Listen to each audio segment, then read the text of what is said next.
Hey, good morning, YouTubers.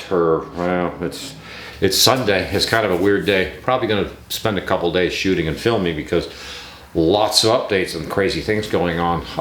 One of the specific topics I wanted to get into, maybe we'll get into a little bit more next week even, but I design my own stuff. And you know yourself, if you're going to run like a little 3D print farm, whatever, every shoe doesn't fit everybody's foot. So this is the same thing. When it comes to like 3D printing for anybody, you probably need to find your own little niche. And in my case, I have to design my parts from scratch and produce those parts and then market them.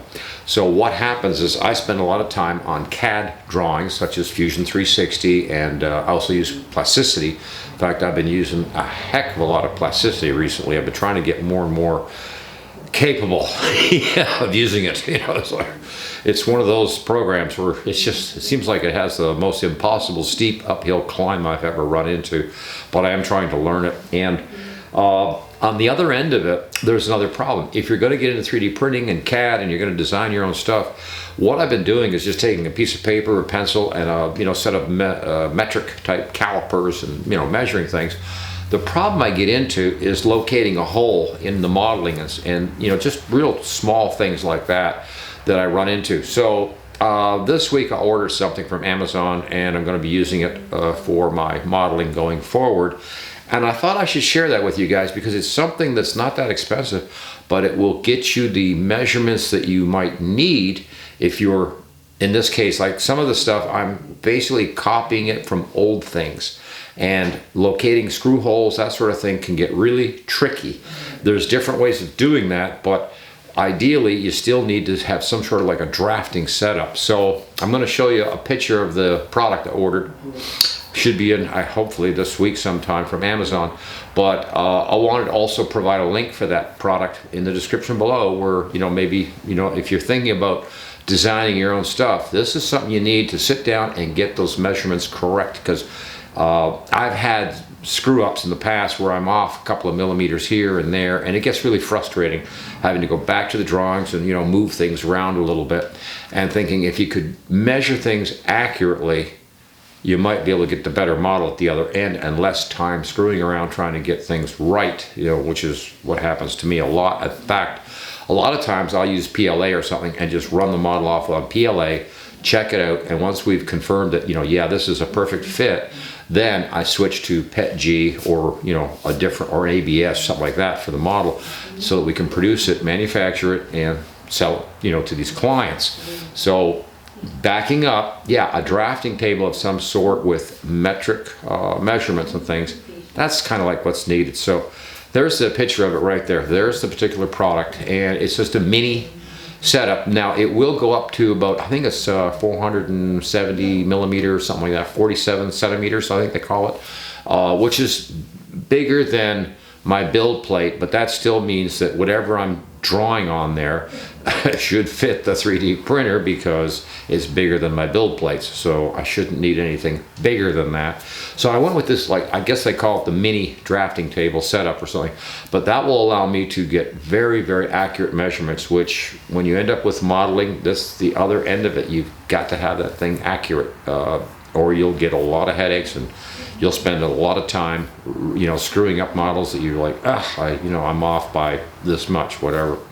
Anyway, the other update, we got concrete. So let's take a quick look. And I walked out the other day, took some quick filming, and just show you where we're at with the building going up that will be solar powered with the 3D printers in there, and also the 68 Camaro and a lot of other things planned to go on, but I'll just show you a quick clip on that. Well, coffee and tools, and it looks like the job site has begun. So we're digging a hole. All right. Well, here it is from a different angle, I guess. Still got some of the equipment left laying around, but it's all here. It's all good. And this will be the new building. This will be, hopefully, this is where the 68 Camaro is going to be restored once we get to that part. And here's the other end of the building. How big does it look to you guys? Probably looks like a good size. It's big, I guess. It's the biggest one I've ever put up yet to date. And when I say put up to date, I'm not sure whether I'm going to put this up or we might get somebody else to do it, right? It's a lot of work, yeah. And I have tried doing them myself. It's just not a lot of fun, but look at that thing. Yeah, that's going to be cool. The other good thing is there's a highway back here. I won't notice the highway traffic too much anymore. But we had to cut a couple more trees had to come down. Boo-hoo. Yeah, whatever. But I just thought I'd give you an update on where we're at with this progress. The 3D printers will be going in this building, the Camaro, and a lot of tools and whatever. But hopefully we'll have a nice professional setup in the shop.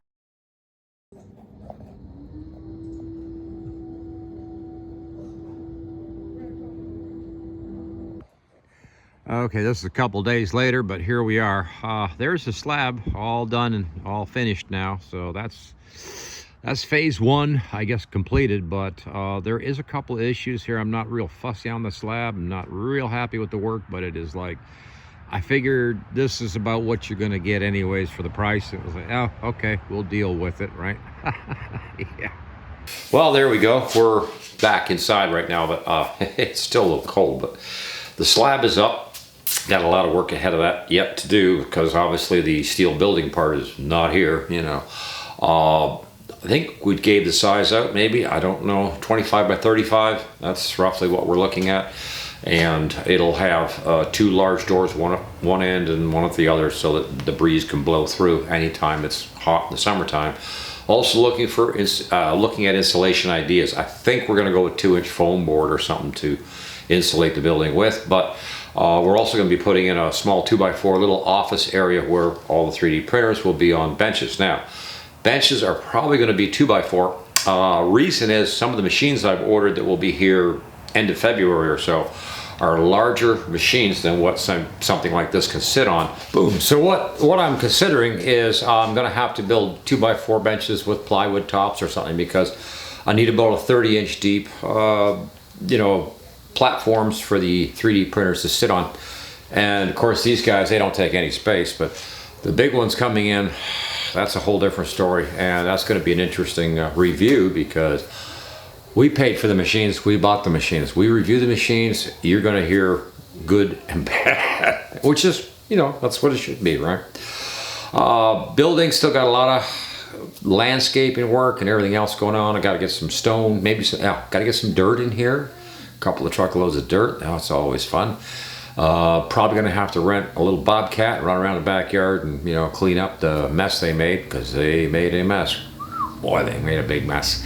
And I'm looking forward to getting into this building so we can get set up and get back to, you know, what I want to be doing, and not under, you know, some kind of weird construction with a building thing or something. It's really, I want to be 3D printing, designing, building some new product, new parts, whatever. So yeah, there's a lot going on. Anyways, I'm gonna call it quits right there. Just a quick shorty. Over the weekend, this was all going on since last week.